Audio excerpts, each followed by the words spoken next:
Learning formulas and equations can seem a daunting task. However, like all learning, if you have an understanding, it makes remembering much easier. With formulas and equations, this means understanding their construction, where the elements within it come from, and why they are there. In this short presentation, we aim to show you a simple technique for creating a way of learning for formulas and equations that should make their recall simpler and more effective.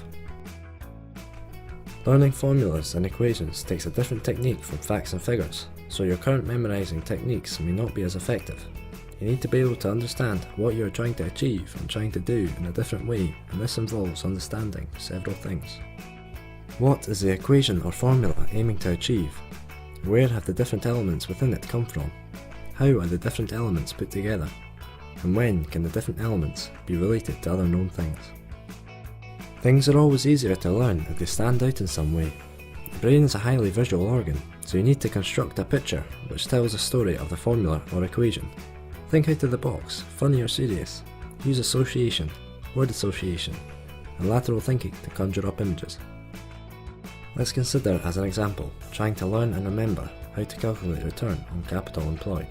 This measures a company's profitability and the efficiency within which its capital is employed, and is calculated by dividing the earnings before interest and tax by the capital employed.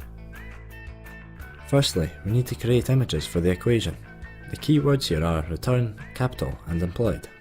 Return, this could be someone going back to somewhere, or a tennis player returning a serve. Capital, this could be images from any capital city.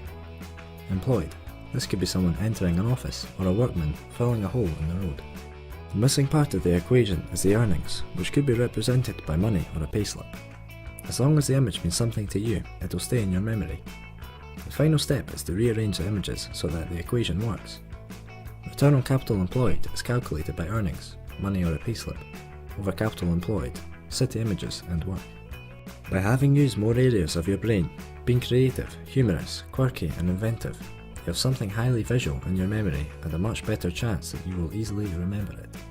Now give it a try on some other equations and see how easy it becomes.